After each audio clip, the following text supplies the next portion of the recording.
Jake Martinez était sur le pont d'observation du vaisseau de transport, observant la station de Kepler-7 prendre de l'ampleur dans le hublot. L'imposante structure tournait lentement dans l'espace, ses surfaces métalliques brillant sous la lumière de 3 soleils lointains. Ce lieu allait être son domicile pendant les 2 années à venir, dans le cadre du tout premier programme d'échange étudiant de la Terre avec l'Académie galactique. L'humain de 19 ans pressa son visage contre le verre, tentant de discerner davantage de détails de la station. Les autres passagers du vaisseau le regardaient avec curiosité. La plupart étaient des étudiants de retour, appartenant à différentes espèces extraterrestres, et son excitation manifeste semblait les amuser. Jake n'y prêtait aucune attention. C'était l'aventure de sa vie. « Première fois hors de la Terre ?» demanda une voix derrière lui. Jake se retourna et vit s'approcher un grand être à la peau bleue et doté de 4 bras. L'extraterrestre avait des yeux bienveillants et un sourire amical qui semblait sincère, malgré les différences physiques évidentes. « Oui », répondit Jake, tendant la main selon le geste de salutation humain. « Je suis Jake Martinez, de la Terre. » L'alien observa la main tendue un instant, puis la saisit délicatement avec l'une de ses 4 mains. « Je suis The d'Alter Prime. Je crois que nous sommes assignés comme colocataires pour ce trimestre. » Le visage de Jake s'illumina d'un sourire. « Vraiment ? C'est super, j'étais inquiet de me retrouver avec quelqu'un qui n'aimerait peut-être pas les humains. » The inclina la tête, un geste qui semblait universel parmi de nombreuses espèces. « Pourquoi n'aimerait-on pas les humains? Votre espèce est nouvelle dans la société galactique. Mais cela vous rend intéressant, pas désagréable. » Alors que leur transport s'arrimait à la station, Jake rassembla son unique sac d'affaires. Tout ce qu'il possédait tenait dans une petite valise de voyage, ce qui contrastait étrangement avec les multiples conteneurs que d'autres étudiants récupéraient. The le remarqua et proposa de l'aider à porter quoi que ce soit, mais Jake déclina poliment. Le quai d'amarrage était immense, facilement assez grand pour contenir l'équivalent de plusieurs pâtés de maison. Des êtres de toutes formes et tailles circulaient dans la zone. Certains marchaient sur des jambes comme Jake et Z, d'autres flottaient, et quelques-uns semblaient rouler ou glisser sur le sol. L'air sentait bon, mais portait des odeurs inconnues que le nez de Jake ne pouvait identifier. « La station abrite environ 50 000 étudiants et membres du personnel », expliqua Z, tandis qu'il se dirigeait vers les couloirs principaux. Les étudiants viennent de plus de 200 mondes différents, répartis dans 47 systèmes stellaires. Jake tente d'embrasser tout du regard en même temps. Des êtres cristallins, ressemblant à des gemmes ambulantes, conversaient sur des tons musicaux près d'un kiosque d'information. Un groupe de créatures insectoïdes aux ailes diaphanes planait près du plafond, leur petit bruit résonnant sur les parois métalliques. Dans un coin, plusieurs êtres aquatiques se déplaçaient dans un tube rempli d'eau qui longeait le mur comme une rivière transparente. « Comment respirent-ils tous le même air ?» demanda Jake, sincèrement curieux. « La station maintient plusieurs zones atmosphériques, » répondit Z. Les couloirs principaux utilisent un mélange standard qui convient à la plupart des espèces. Ceux qui ont besoin d'environnements différents disposent de zones spécialisées ou portent des appareils respiratoires. Leur dortoir était situé dans la section C, laquelle, expliqua Z, était désignée pour les espèces humanoïdes ayant des besoins environnementaux similaires. Les couloirs ici semblaient plus familiers à Jake, avec des portes normales et des hauteurs de plafond qui ne lui donnaient pas l'impression d'être un insecte. Leur chambre était simple mais confortable, avec 2 zones de couchage, un espace d'études partagé et une petite unité de préparation de nourriture. Le côté de Zé était déjà décoré d'objets de son monde natal, y compris ce qui ressemblait à des photos de famille montrant des groupes d'êtres à la peau bleue et à 4 bras dans diverses poses. « Tu peux choisir la zone de couchage que tu préfères », proposa Zé. « Je n'ai pas de préférence particulière pour l'un ou l'autre. » Jake choisit la zone près de la fenêtre, qui offrait une vue sur le hub central de la station. De là, il pouvait voir des êtres se déplaçant à travers des tubes transparents qui reliaient différentes sections de la station. C'était comme regarder une immense fourmilière, sauf que les fourmis étaient des créatures intelligentes venues de toute la galaxie. « À quoi dois-je m'attendre pour les cours ici ?» demanda Jake en déballant ses quelques affaires. The était assis en tailleur sur sa propre zone de couchage, observant Jake avec un intérêt manifeste. « Le programme est assez avancé. La plupart des étudiants arrivent en connaissant déjà les bases de la physique interstellaire, de la mécanique quantique et de la sociologie multi-espèces. Quelle est ton formation scolaire sur Terre ?» Une sensation de creux se forma dans l'estomac de Jake. J'ai obtenu mon diplôme de fin d'études secondaires avec de bonnes notes et j'avais commencé des études universitaires en ingénierie, mais je ne pense pas que nous couvrions les mêmes sujets que vous avez mentionnés. La Terre est encore en train de développer sa compréhension des sciences avancées, dit The doucement. C'est normal pour les espèces plus jeunes. L'Académie propose des cours préparatoires pour aider les étudiants des mondes moins avancés technologiquement. La manière dont The prononça « moins avancé technologiquement » ne sonnait pas insultant, mais cela piqua tout de même un peu Jake. Il s'était toujours considéré comme intelligent, mais ici, il semblait être en retard par rapport à la plupart des élèves de maternelle d'autres mondes. « Ne t'inquiète pas », continua The, remarquant l'expression de Jake. « L'intelligence et le savoir sont deux choses différentes. Votre espèce doit avoir quelque chose de spécial pour être invitée au programme d'échange si tôt dans votre adhésion galactique. » Un son de carillon retentit dans leur chambre et une voix parla dans ce que Jake supposa être la langue standard de la station. The écouta un instant, puis traduisit. « L'orientation des nouveaux étudiants commence dans 1 heure. Nous devrions nous rendre à l'auditorium principal bientôt. » Tandis qu'ils se préparaient à quitter leur chambre, Jake s'aperçut de son reflet sur la surface brillante de l'unité de préparation de nourriture.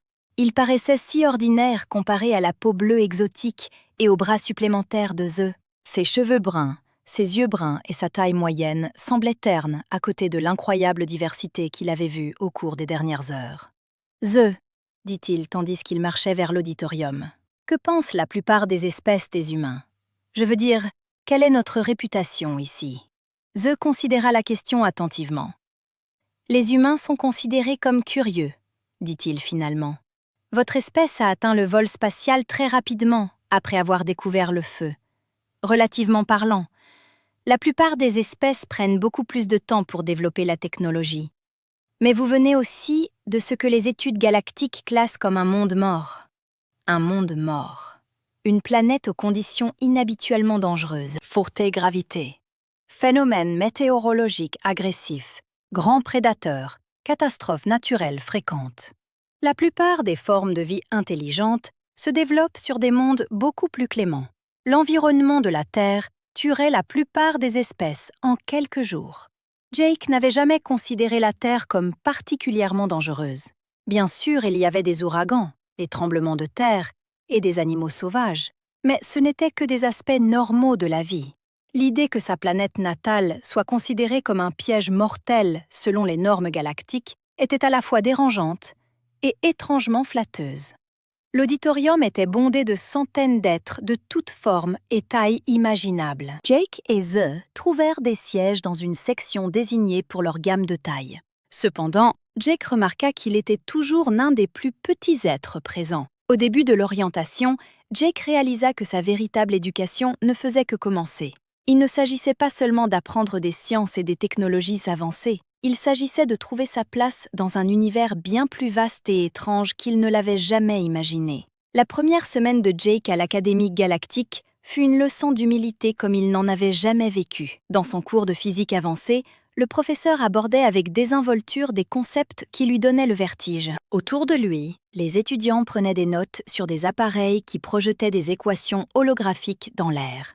Tandis que Jake luttait pour saisir ne serait-ce que les principes de base enseignés. Aujourd'hui, nous allons revoir les applications élémentaires de l'effet tunnel quantique dans la communication supraluminique, annonça la professeure Krelnok, un être insectoïde dont les mandibules claquaient lorsqu'elle parlait. Comme vous l'avez tous appris lors de votre formation préparatoire, le principe de base implique... Le stylo de Jake resta en suspens au-dessus de son papier, complètement perdu. Les concepts élémentaires qu'elle mentionnait dépassaient de loin tout ce qui était enseigné sur Terre. Il jeta un coup d'œil autour de la salle de classe et vit que même les étudiants les plus jeunes acquiesçaient, comme s'il s'agissait d'un simple rappel. The avait tenté de l'aider en lui partageant quelques manuels de base, mais les mathématiques seules étaient écrasantes. Les livres présupposaient des connaissances en principes scientifiques que la Terre n'avait pas encore découverts. Jake se sentait comme un humain de l'âge de pierre essayant de comprendre un manuel d'ordinateur. « Monsieur Martinez », la voix de la professeure Krelnok coupa sa confusion. Peut-être pourriez-vous expliquer comment l'intrication quantique permet une communication instantanée à travers les distances galactiques? Jake sentit la chaleur monter à ses joues tandis que tous les regards de la classe se tournaient vers lui. Je suis désolé, professeur. Nous n'avons pas encore couvert l'intrication quantique en détail dans le programme de la Terre. Quelques étudiants firent des bruits qui auraient pu être de politous-sautements, mais Jake soupçonnait qu'ils essayaient de ne pas rire. Les yeux composés de la professeure Krelnock le scrutèrent un instant, avant de passer à un autre étudiant. Après le cours, Jake marcha lentement vers sa prochaine matière, se sentant vaincu. Comment était-il censé rivaliser avec des êtres qui apprenaient la physique avancée depuis l'enfance? Peut-être que le programme d'échange humain avait été une erreur. Des difficultés à suivre, humain. Jake se retourna et vit un grand être reptilien s'approcher de lui dans le couloir. La créature mesurait près de 2,13 mètres, avec des écailles vert foncé couvrant ses bras et ses jambes musclées. De longues griffes s'étendaient de ses doigts, et ses yeux jaunes affichaient une expression de supériorité évidente. « Je suis Krat de l'Imperium saurien », annonça l'être, comme si Jake devait être impressionné. « Je t'ai observé en difficulté dans nos cours. C'est amusant de voir une espèce si largement dépassée. »« J'apprends juste », répondit Jake, essayant de garder sa voix ferme. « Tout le monde commence quelque part. » La bouche de Krat s'ouvrit dans ce qui pouvait être un sourire, révélant des rangées de dents acérées. La plupart des espèces commencent avec un équipement naturel approprié. Griffes, carapace, sens aiguisés, force physique. L'être humain ne possède rien de tout cela. Vous êtes des créatures frêles, dépendantes d'outils rudimentaires, en raison d'un développement évolutif insuffisant. Les autres étudiants dans le couloir s'étaient arrêtés pour assister à la confrontation. Jake remarqua que la plupart d'entre eux semblaient mal à l'aise face au comportement agressif de Krat. Mais personne n'intervint. « Nous nous sommes plutôt bien débrouillés avec nos outils », dit Jake calmement. « Nous avons atteint l'espace et obtenu une place ici. »« À peine », rétorqua Krat avec un ricanement. « Votre espèce est dans l'espace depuis quoi? Moins d'un siècle? Mon peuple maîtrisait le voyage interstellaire alors que vos ancêtres vivaient encore dans des cavernes. La seule raison de votre présence ici est que l'Académie a pitié des espèces primitives. » Jake sentit la colère monter en lui. Mais il se força à rester calme. Se battre dès la première semaine mettrait probablement fin à son séjour à l'Académie avant même qu'il ne commence. « Si vous voulez bien m'excuser, » dit-il, « je dois me rendre à mon prochain cours. » Krat s'écarta avec une révérence exagérée. « Bien sûr. Fuyez vers vos cours de rattrapage, petit humain. » Le cours suivant de Jake était la résolution tactique de problèmes, enseigné par le commandant Veltar, un être à l'allure sévère, dont l'espèce ressemblait à de grands humanoïdes à peau grise et à crâne élargi. Jake appréhendait ce cours, s'attendant à ce que ce soit une autre matière où son éducation terrestre le laissait désespérément en retrait. « Aujourd'hui, nous travaillerons sur des scénarios d'allocation de ressources », annonça le commandant Veltar. « Vous serez divisés en équipes et confrontés à une situation de crise à résoudre. Chaque équipe aura 30 minutes pour élaborer une solution. » Jake se retrouva avec 3 autres étudiants. Nera, un être cristallin dont le corps semblait fait de gemmes vivantes. Talok, une petite créature poilue aux grands yeux et aux mouvements rapides. Et Zara, un être grand à la peau bleu pâle et aux doigts palmés. Leur scénario impliquait une colonie minière ayant perdu le contact avec ses vaisseaux de ravitaillement. La colonie avait des vivres et de l'eau limitée, sans moyen d'appeler à l'aide. Ils devaient trouver un moyen de survivre jusqu'à l'arrivée des secours. En utilisant uniquement les matériaux disponibles sur l'astéroïde minier, les autres étudiants commencèrent immédiatement à suggérer des solutions technologiques complexes. Nera proposa de construire un réseau de communication quantique à partir d'équipements miniers. Talok suggéra d'utiliser la composition minérale de l'astéroïde pour créer une réaction chimique générant une balise de détresse. Zara voulut modifier les lasers miniers en un dispositif de signalisation à longue portée. Jake écouta leurs idées, mais quelque chose le gênait dans leur approche. Toutes leurs solutions exigeaient une technologie avancée et supposaient que les colons possédaient de vastes connaissances techniques. « Et si nous abordions cela de la mauvaise manière ?» dit Jake finalement. Les autres interrompirent leur discussion et le regardèrent. « Que voulez-vous dire ?» demanda Nera, ses traits cristallins reflétant les lumières de la salle de classe. « Nous supposons que les colons doivent construire quelque chose de complexe. expliqua Jake. Mais que se passerait-il s'ils utilisaient des méthodes simples à la place? Les opérations minières génèrent beaucoup de poussière et de débris. S'ils recueillaient suffisamment de matériaux réfléchissants et les disposaient en motifs sur la surface de l'astéroïde, les vaisseaux de passage pourraient apercevoir la lumière réfléchie par leurs capteurs. Les grands yeux de Talok clignèrent rapidement. C'est très primitif, mais cela fonctionnerait, continua Jake. Et cela ne nécessite aucune technologie avancée ni connaissance spéciale.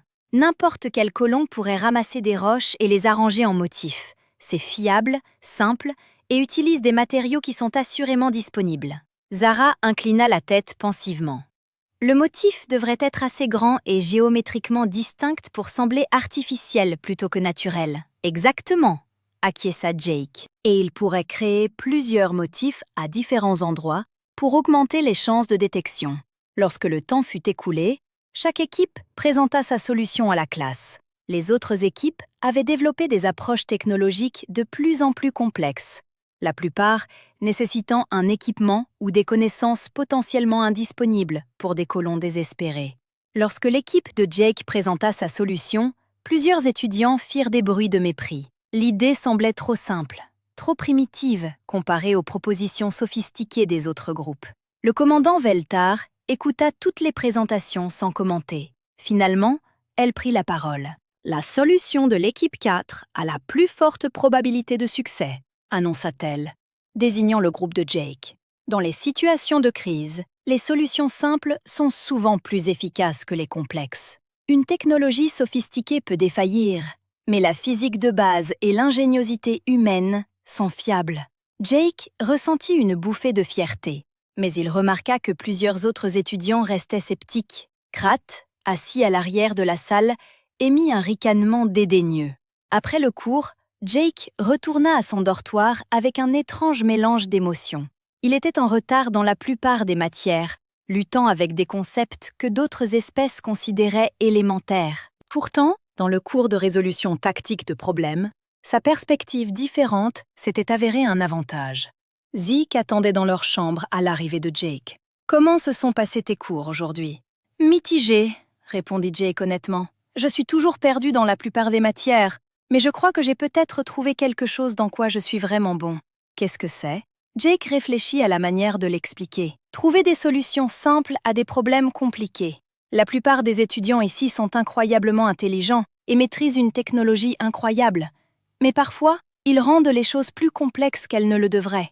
Zeke hocha la tête pensivement. C'est intéressant. Peut-être que le bagage technologique plus simple de ton espèce est en fait un avantage dans certaines situations. Peut-être, dit Jake, bien que je ne sois pas sûr que tout le monde le voit de cette façon. Il raconta à Zeke sa rencontre avec Krat, et le visage bleu de son colocataire s'assombrit d'inquiétude. Krat vient d'une culture guerrière, expliqua Zeke. Son espèce valorise la force physique et les armes naturelles au-dessus de l'intelligence ou de la créativité. Il voit probablement ton succès en cours de tactique comme une menace pour sa vision du monde. Super, marmonna Jake. Donc maintenant je dois m'inquiéter de me faire des ennemis juste en réussissant en classe. Ne le laisse pas te décourager, conseilla Zeke. L'académie valorise de nombreux types d'intelligence différents. Ta perspective humaine pourrait être exactement ce dont certains cours ont besoin. Alors que Jake s'installait pour étudier ce soir-là, il réalisa que son temps à l'académie serait plus difficile qu'il ne l'avait prévu. Non seulement à cause du programme avancé, mais aussi parce qu'il représentait toute son espèce. Chaque succès ou échec se reflèterait sur la place potentielle de l'humanité dans la société galactique. Il ouvrit ses manuels et commença à travailler sur les problèmes de physique de base que d'autres étudiants avaient maîtrisés des années auparavant. Le chemin serait long, mais il était déterminé à prouver que les humains avaient leur place ici. Le champ de confinement vacillait depuis plusieurs minutes, mais Jake semblait être le seul à le remarquer. Les autres étudiants étaient concentrés sur l'explication du professeur Vextar concernant les modes de chasse, tandis que les techniciens semblaient absorbés par leur équipement de surveillance. Le bref scintillement de la barrière énergétique attirait l'attention de Jake à chaque fois, bien que les interruptions ne durent que des fractions de secondes. L'avantage principal du tracker d'ombre réside dans sa capacité à rester complètement immobile pendant de longues périodes, expliquait le professeur Vextar. Ils peuvent attendre dans un calme parfait pendant des heures, voire des jours, jusqu'au moment idéal pour frapper. Comme pour répondre aux paroles du professeur, la créature à l'intérieur du champ de confinement avait complètement cessé de bouger.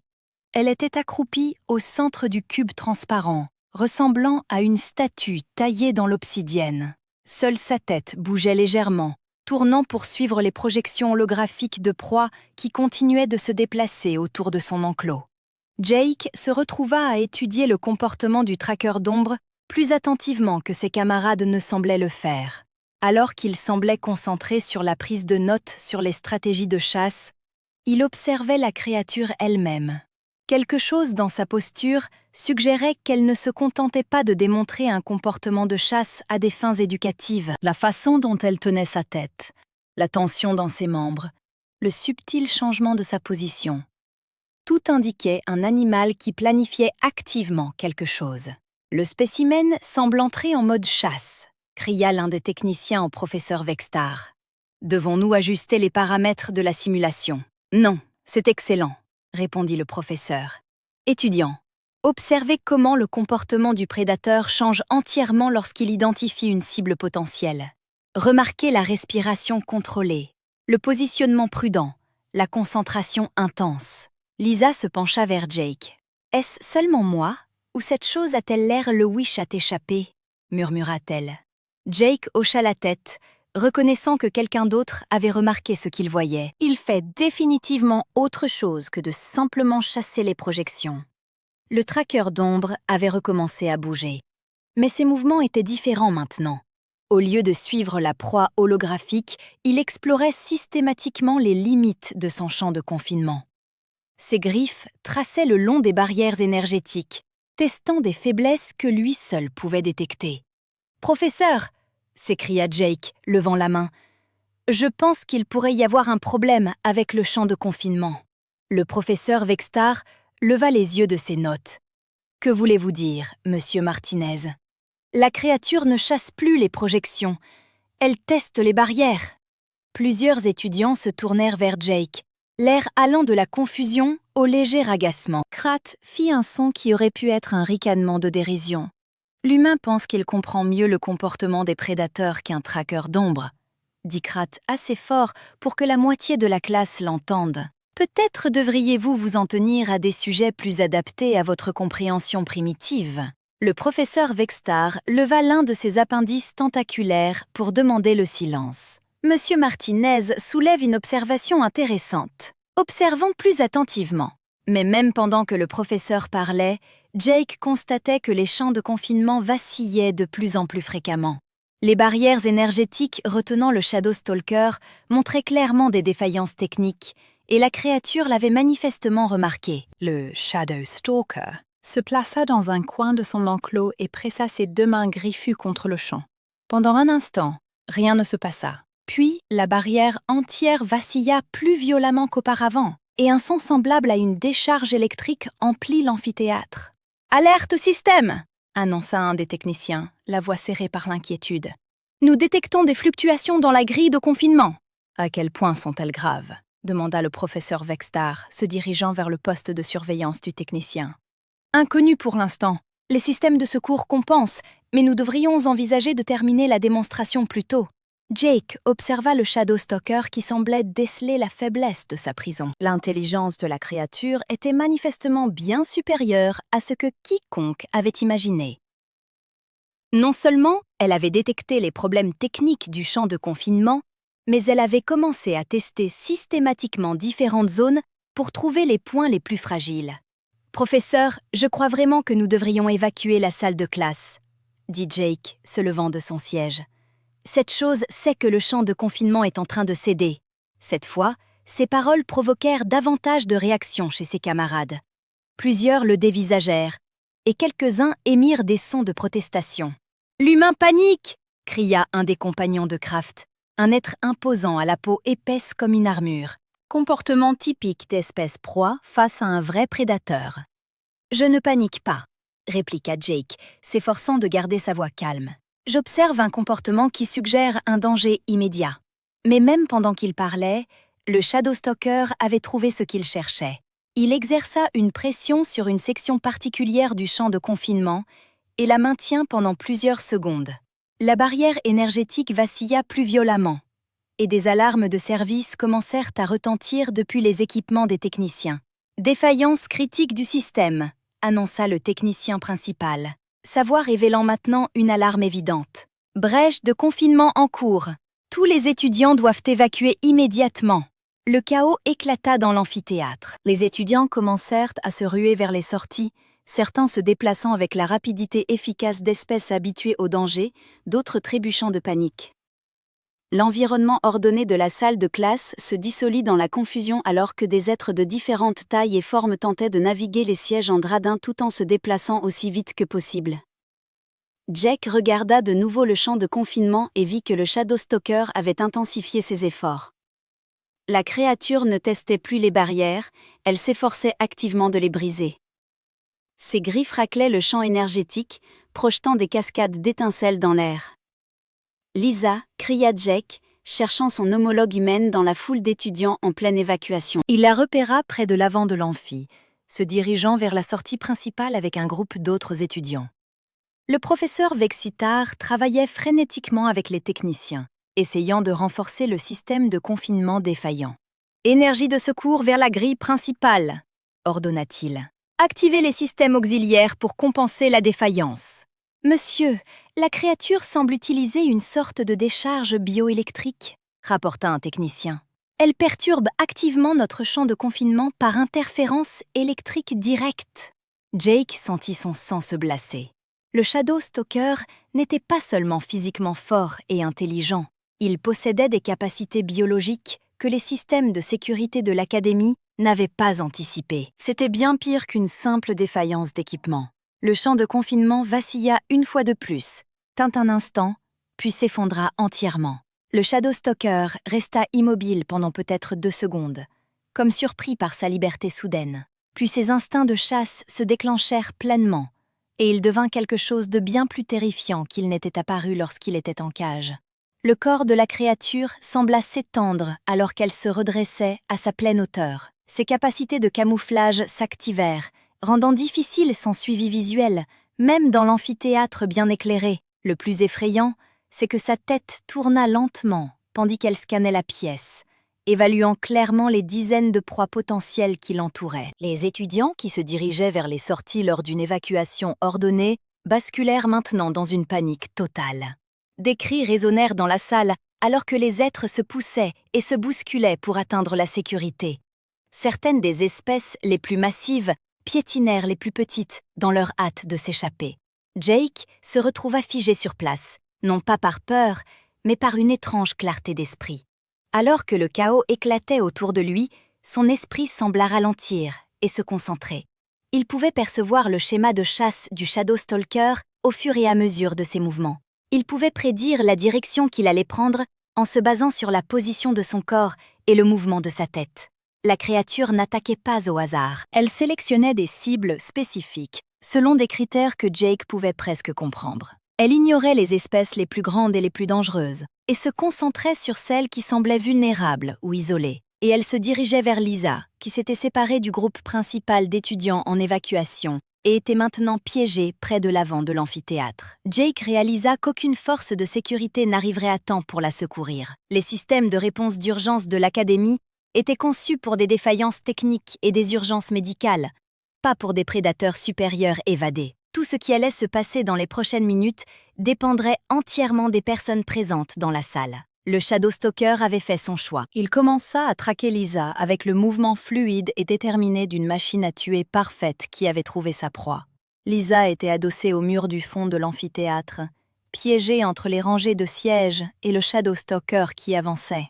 La créature se déplaçait avec une grâce horrible, son camouflage apparaissant et disparaissant à mesure qu'elle se rapprochait. Chaque pas était silencieux malgré sa taille massive, et ses yeux jaunes restaient fixés sur elle avec une concentration prédatrice. Autour de l'amphithéâtre, l'évacuation s'était transformée en une débandade.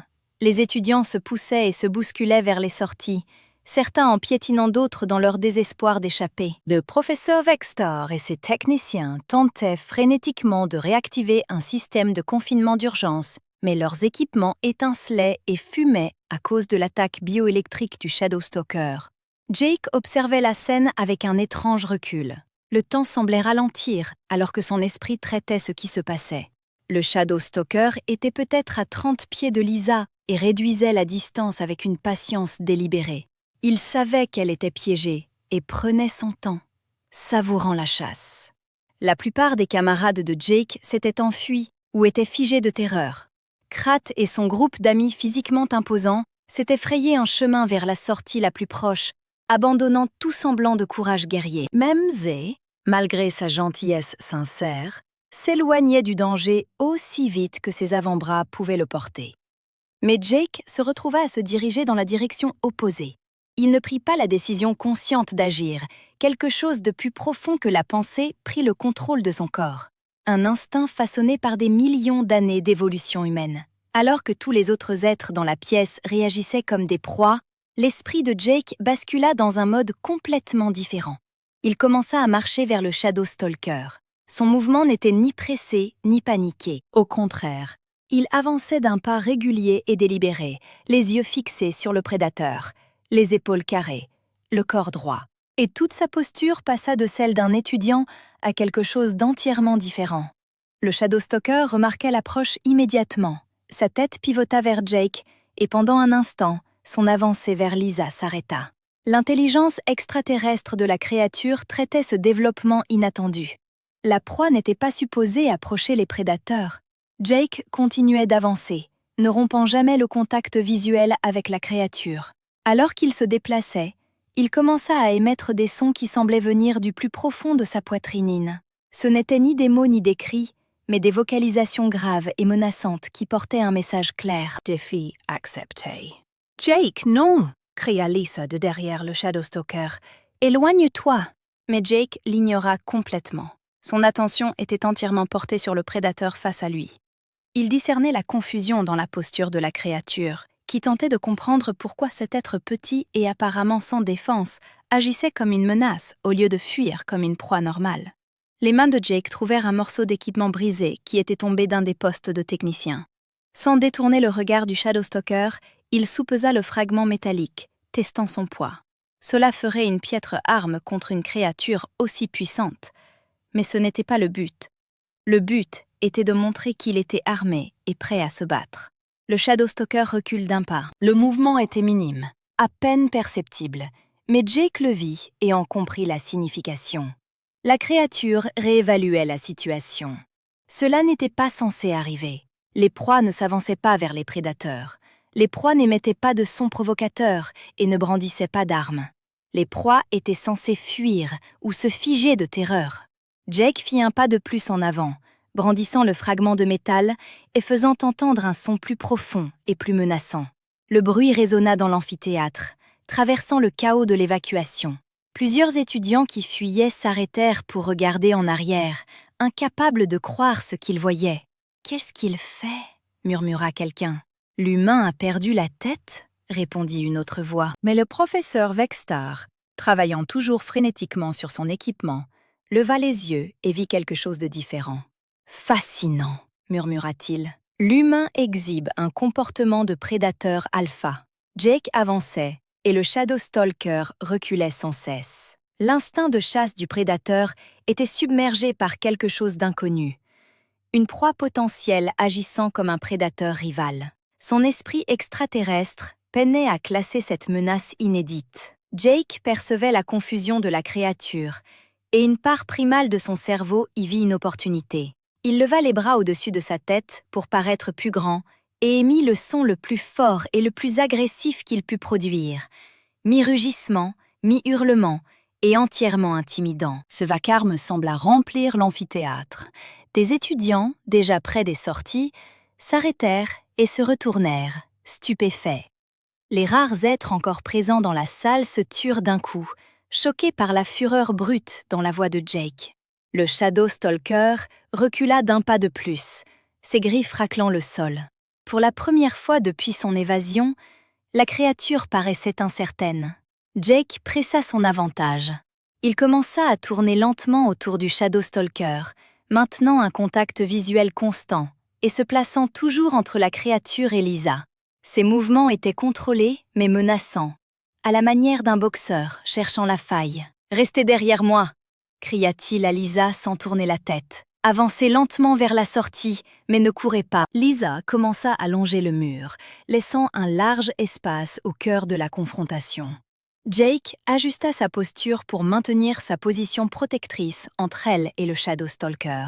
La tête de la créature suivait les mouvements de Lisa, mais chaque fois qu'elle tentait de se concentrer sur elle, Jake émettait un nouveau son menaçant ou s'approchait, la forçant à rediriger son attention sur lui. Le prédateur était contraint de considérer Jake comme la menace principale, même si tous ses instincts lui soufflaient que le petit humain devrait être une proie facile. Impossible, souffla Krat de quelque part près de la sortie. Les humains sont des espèces proies. Ils n'ont ni les armes naturelles, ni la force physique pour menacer un Shadow Stalker. Mais Jake ne se fiait ni à la force brute, ni aux armes naturelles. Il utilisait quelque chose de bien plus puissant. Une guerre psychologique. Il projetait une confiance absolue, une détermination inébranlable et un message limpide. Attaquer Lisa nécessiterait de le franchir en premier, et il ferait en sorte que cette confrontation coûte bien plus cher que la récompense. Le Shadow Stalker commença à montrer des signes de véritable agitation. Il avait évolué pour chasser des créatures au comportement prévisible, soit combattant avec griffes et crocs, soit fuyant avec terreur. Le comportement de Jake ne correspondait à aucun de ces schémas.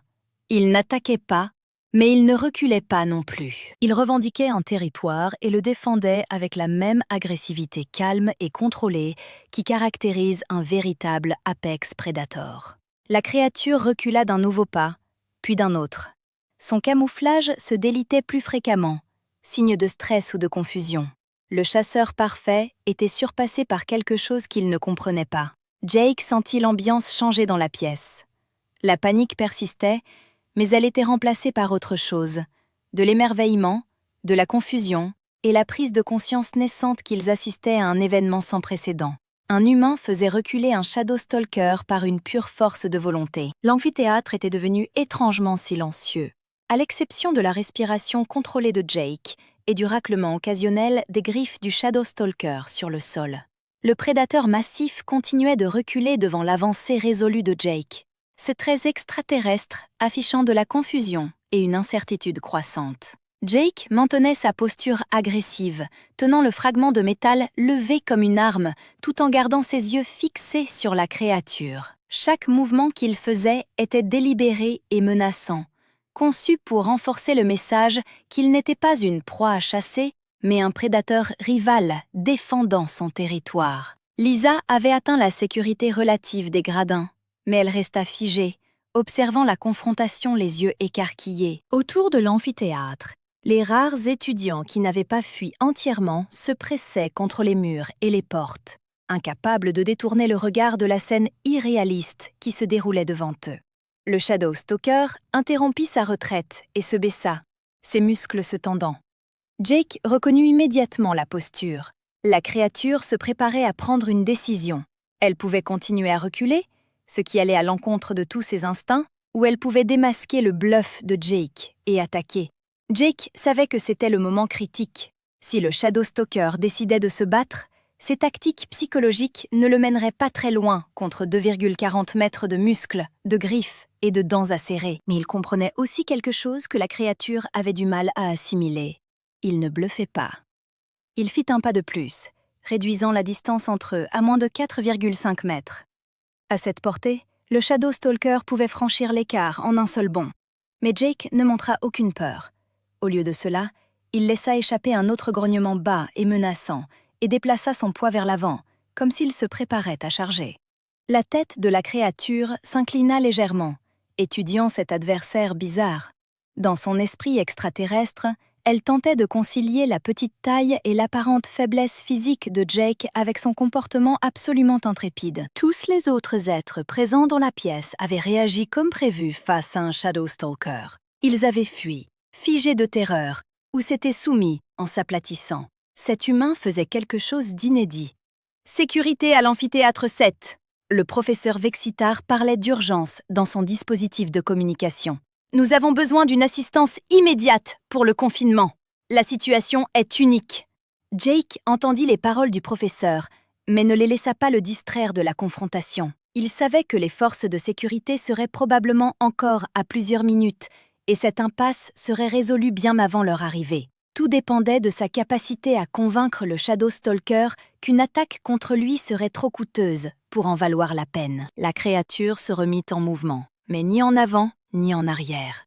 Au lieu de cela, elle commença à tourner sur la gauche de Jake, testant s'il maintiendrait sa position défensive ou céderait du terrain. Jake ajusta immédiatement sa posture, restant entre le Shadow Stalker et Lisa, tout en correspondant au mouvement de la créature. « Il le blesse », murmura quelqu'un du fond de l'amphithéâtre. L'humain contrôle en fait les mouvements du prédateur. Jake sentait la frustration croissante de la créature. Les Shadow Stalkers étaient des chasseurs à l'affût, conçus pour frapper rapidement depuis l'obscurité contre des proies insoupçonnées. Cette confrontation prolongée avec une cible qui refusait de se comporter comme une proie dépassait sa programmation évolutive. Le prédateur extraterrestre tenta à nouveau de se déplacer vers la droite de Jake, testant sa réaction. Jake riposta immédiatement, maintenant sa position tout en produisant un autre son menaçant. Le message était clair.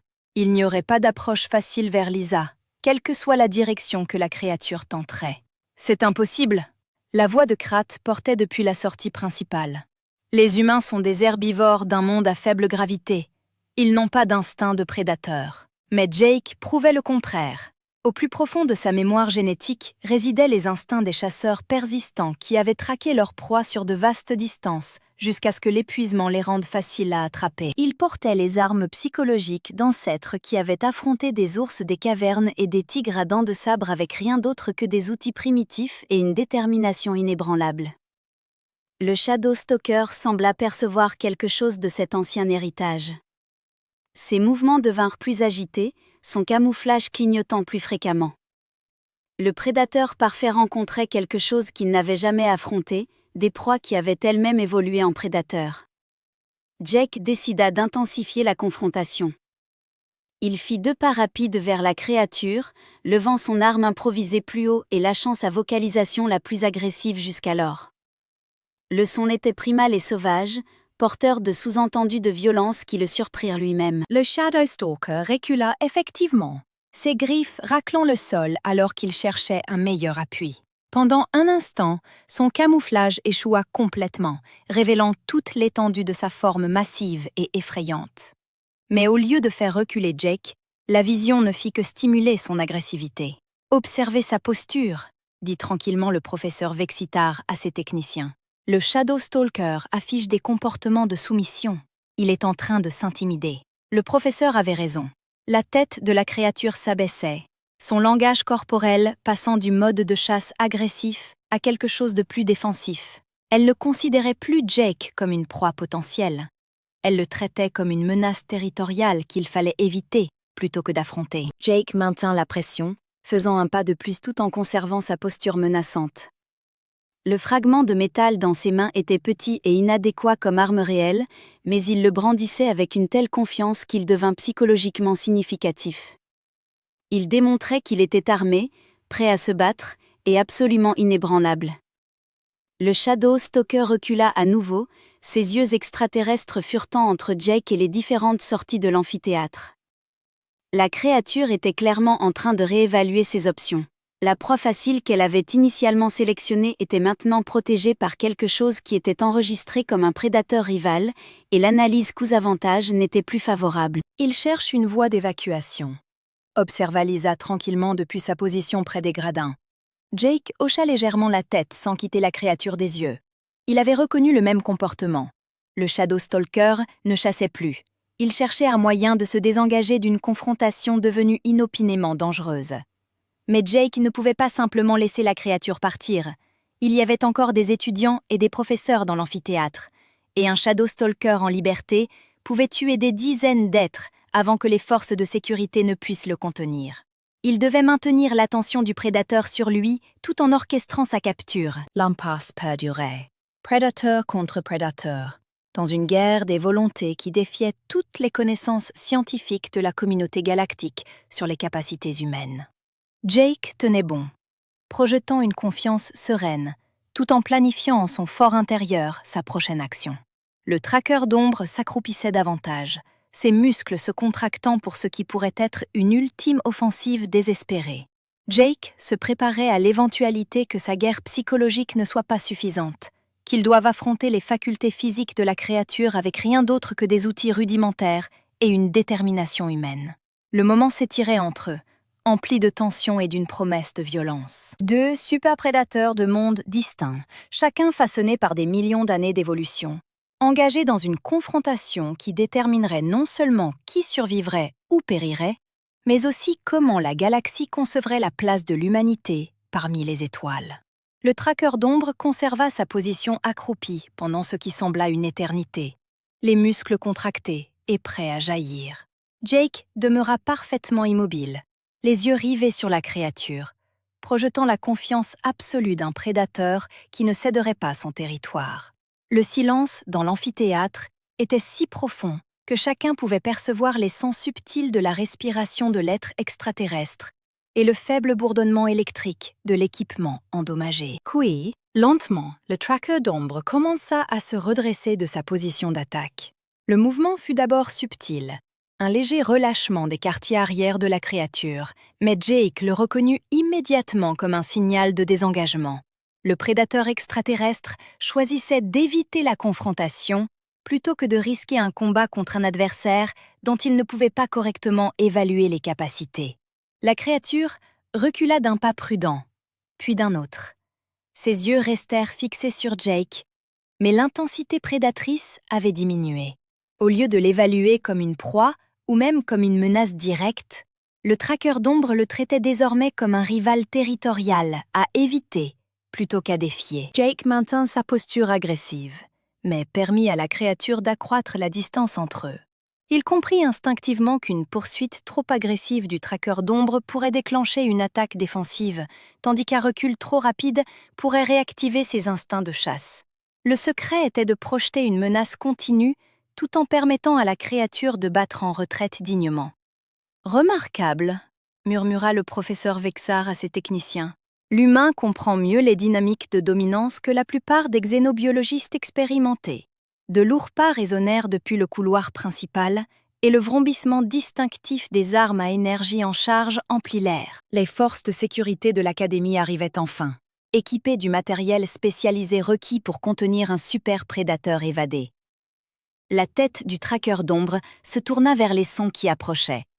Ses traits extraterrestres montraient ce qui aurait pu être un soulagement.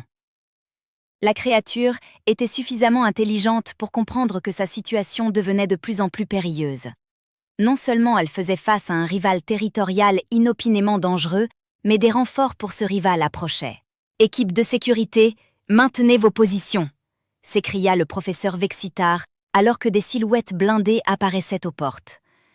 La situation est sous contrôle. Sous contrôle était peut-être un euphémisme, mais Jake était effectivement parvenu à maîtriser la crise. Le traqueur d'ombre ne chassait plus, ne se concentrait plus sur les étudiants vulnérables de la salle. Il cherchait plutôt une occasion de s'échapper de ce qui était devenu une situation intenable. Jake commença à se déplacer lentement vers sa droite, dégageant un chemin clair vers l'une des sorties. Tout en maintenant sa posture menaçante, il offrait à la créature une voie d'évacuation tout en précisant que tout mouvement vers les étudiants restants entraînerait une nouvelle confrontation. Le traqueur d'ombre saisit immédiatement l'offre. Avec des mouvements toujours fluides et dangereux, mais dénués de l'agressivité du prédateur, il commença à se diriger vers la sortie que Jake lui avait désignée. Son camouflage vacilla par intermittence, un signe de stress et d'incertitude plutôt qu'un comportement de chasse. « Champ de confinement prêt !» annonça l'officier de sécurité en chef. Un être lourdement blindé dont Jake ne pouvait identifier l'espèce. « Nous pouvons établir un périmètre de capture autour de la créature. Attendez !» s'exclama Jake, sa voix calme malgré l'adrénaline qui le parcourait. « Laissez-le avancer vers la sortie 3. Je peux le guider vers la zone de confinement sans provoquer de confrontation. » Le casque de l'officier de sécurité se tourna vers le professeur Vexar pour confirmation. Le professeur hocha lentement la tête, ses multiples appendices acquiesçant. « Suivez les instructions de l'humain », ordonna le professeur Vexar. « Monsieur Martinez semble comprendre la psychologie de la créature mieux que nos protocoles standards ne le prévoient. » Jake poursuivit sa danse délicate avec le traqueur d'ombre, exerçant juste assez de pression pour maintenir la créature en mouvement vers la sortie désignée, tout en évitant des actions qui pourraient déclencher ses instincts défensifs. C'était comme guider un gigantesque chien de berger mortel, ce qui exigeait patience, confiance et un synchronisme parfait. La créature atteignit l'issue et marqua une pause, ses yeux extraterrestres observant les forces de sécurité qui attendaient dans le couloir adjacent. Un instant, Jake craignit que le traqueur d'ombre ne décide de se frayer un chemin par la force plutôt que de se soumettre à une nouvelle capture. Mais le prédateur extraterrestre avait apparemment atteint ses limites, manifestant des mouvements qui suggéraient la résignation plutôt que la défaite. Il permet aux équipes de sécurité de l'encercler avec les champs de confinement. La capture fut réalisée sans violence, sans blessure et sans le genre de destruction qui accompagnait habituellement les incidents impliquant les traqueurs d'ombre. Alors que la créature était emmenée sous bonne escorte de sécurité, l'amphithéâtre s'anima de bruissements. Les étudiants, auparavant figés dans le silence, se mirent à parler avec vivacité. Les professeurs prirent frénétiquement des notes, et les techniciens s'empressèrent d'examiner leur équipement endommagé. Jake resta debout au centre de l'amphithéâtre, tenant toujours son arme improvisée, tandis que la réalité de ce qui venait de se produire commençait à s'ancrer en lui. Son cœur battait la chamade, ses mains tremblaient légèrement sous l'effet de l'adrénaline, et il se sentait simultanément épuisé et hyper vigilant. « Jake !» Lisa se précipita vers lui, son visage affichant un mélange de gratitude et d'étonnement. « Ce que tu as fait !»« Comment as-tu su comment faire ça ?»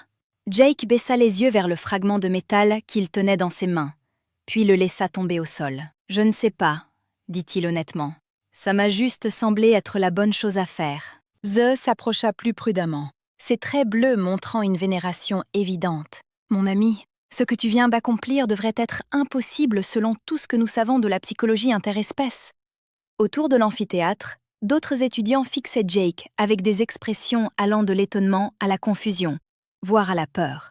Ils avaient été témoins d'un événement qui remettait en question leur compréhension fondamentale des capacités et des limites humaines. Krat apparut en lisière du groupe, ses traits reptiliens affichant une émotion que Jake n'avait jamais vue auparavant, le respect teinté d'incertitude.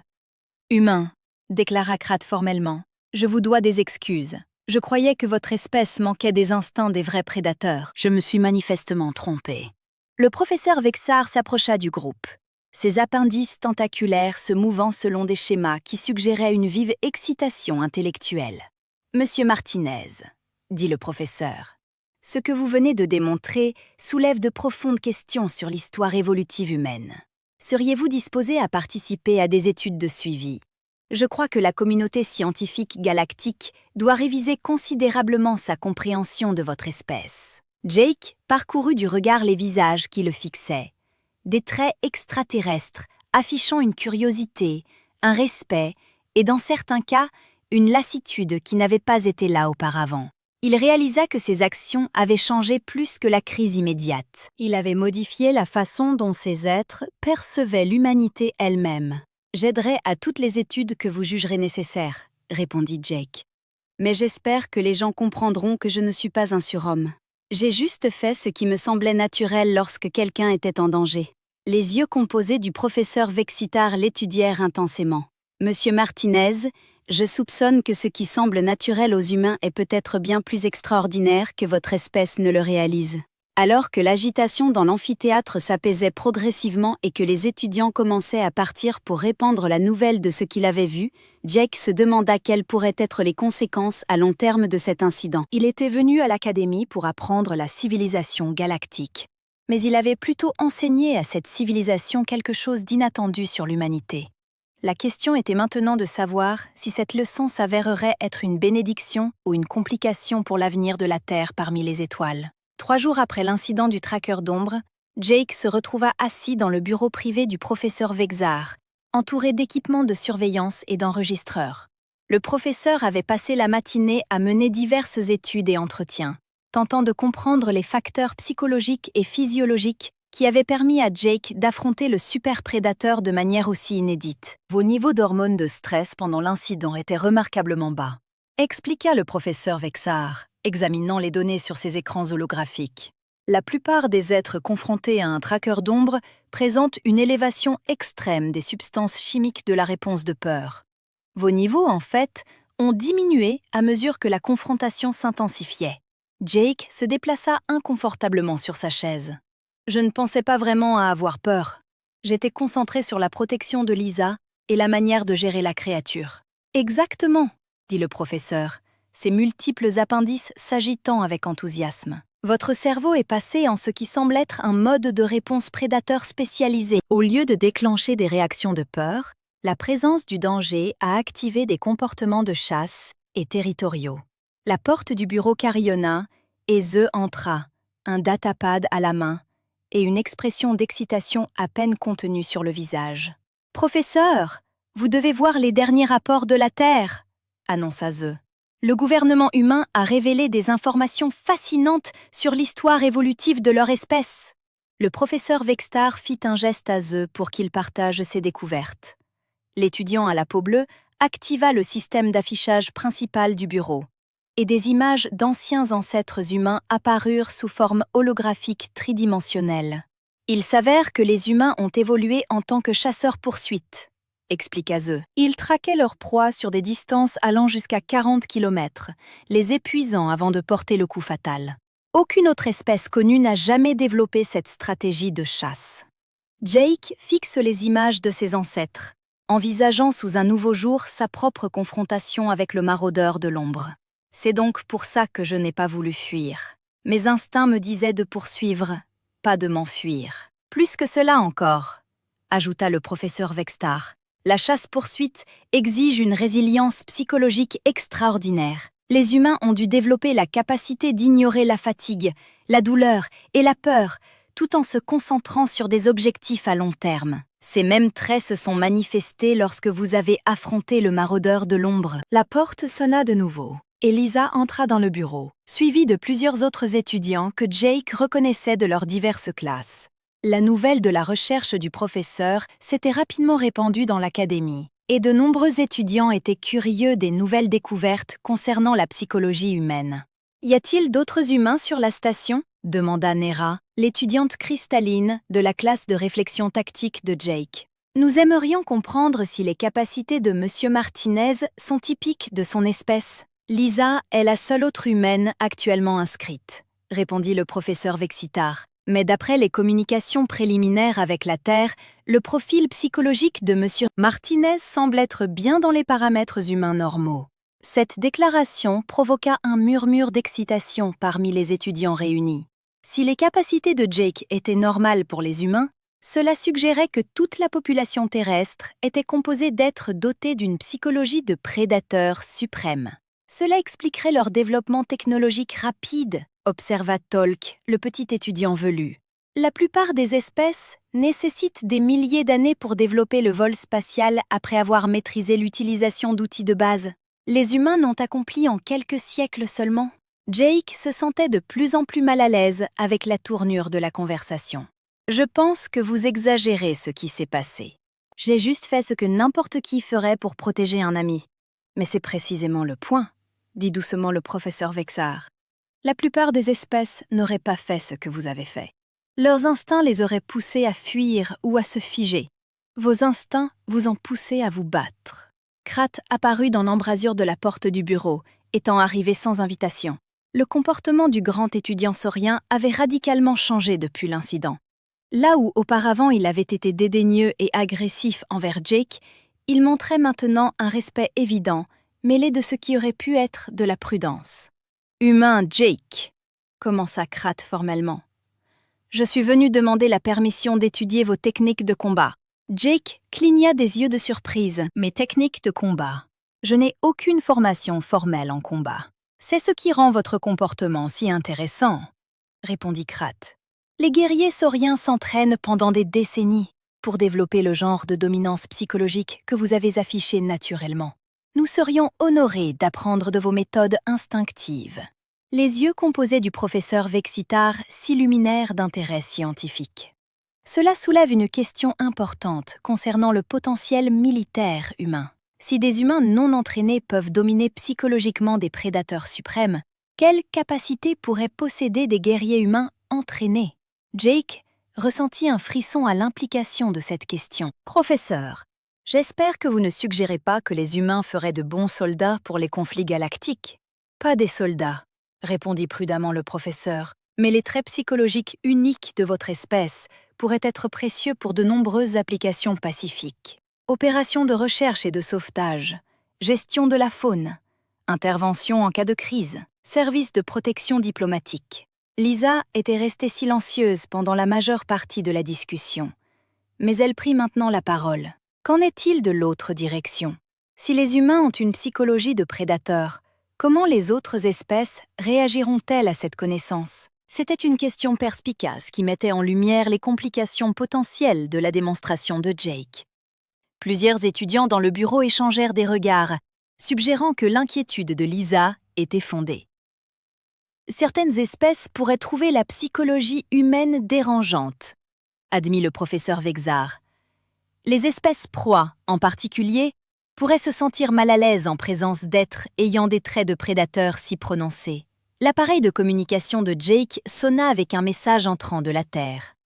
Il jeta un coup d'œil à l'affichage et vit que c'était de sa jeune sœur, Amy, qu'il avait l'intention de contacter depuis plusieurs jours. « Excusez-moi, » dit-il au groupe, « c'est de ma famille. Je devrais le prendre. » Le système de communication du bureau s'activa et le visage d'Amy apparut sur l'affichage holographique. Elle avait 16 ans, les cheveux et les yeux bruns, comme Jake. Et son expression montrait une excitation évidente. « Jake, tout le monde ici parle de ce qui s'est passé à ton école. Les fils d'actualité t'appellent un héros. » Jake sentit son estomac se nouer. « Amy, s'il te plaît, dis-moi que cette histoire n'a pas atteint les réseaux d'information terrestres. Tu plaisantes? C'est l'histoire la plus importante de la semaine. L'étudiant humain affronte un monstre alien. Ça fait le buzz sur toutes les plateformes. Maman et papa sont si fiers qu'ils m'arrêtent pas d'en parler. » Le professeur Vexar se pencha vers l'affichage. « Mademoiselle Martinez, ici le professeur Vexar de l'Académie. Votre frère a en effet accompli quelque chose de remarquable, mais nous espérons maintenir la publicité à un minimum pendant que nous complétons notre analyse scientifique. » Les yeux d'Amy s'écarquillèrent alors qu'elle remarquait le professeur alien et le rassemblement d'étudiants non humains en arrière-plan. « Oh, waouh! Tu es en fait entourée d'aliens? C'est tellement cool! » « Amy, » dit patiemment Jake, « il préfère être appelé des personnes d'autres mondes plutôt que des aliens. Et oui, ça a été une expérience intéressante. »« Les gens du gouvernement veulent te parler, » continua Amy. « Quelque chose à propos de l'extension du programme d'échange et d'envoyer peut-être plus d'humains dans des spécimis. Ils disent que la Terre pourrait avoir plus à offrir à la société galactique que quiconque ne l'avait jamais réalisé. » Jake regarda autour du bureau les visages qui le fixaient. Certains affichaient une curiosité scientifique, d'autres une méfiance nouvellement respectueuse. Il réalisa que sa décision en une fraction de seconde de protéger Lisa avait mis en mouvement des changements qui s'étendraient bien au-delà de sa propre expérience éducative. « Dis-leur que je parlerai à qui ils veulent que je parle, » dit Jake à sa sœur. « Mais dis-leur aussi que les humains ne sont pas tous comme moi. Je suis juste une personne ordinaire qui a fait ce qui lui semblait juste. » Après avoir mis fin à la communication avec Amy, Jake se tourna vers le professeur Vextar et les étudiants assemblés. « Professeur, que se passe-t-il maintenant? Allez-vous publier des articles sur la psychologie des prédateurs humains? Cela changera-t-il la façon dont la Terre est traitée dans la politique galactique? » Les appendices du professeur Vexar bougèrent selon des motifs qui suggéraient une réflexion attentive. « Monsieur Martinez, ce que vous nous avez montré, c'est que l'humanité apporte des capacités uniques à la civilisation galactique. La manière dont cette connaissance sera utilisée dépendra largement de la manière dont les humains choisiront de se présenter à la galaxie. » Jake hocha lentement la tête, comprenant le poids de la responsabilité qui avait été placée sur ses épaules. Par un instant de courage instinctif, il était devenu l'ambassadeur officieux de l'humanité auprès d'une galaxie qui apprenait encore ce que signifiait partager l'espace avec des chasseurs-poursuites d'un monde mortel. Hors des fenêtres du bureau, les étoiles de la galaxie s'étendaient sans fin dans l'espace. Chaque point lumineux représentait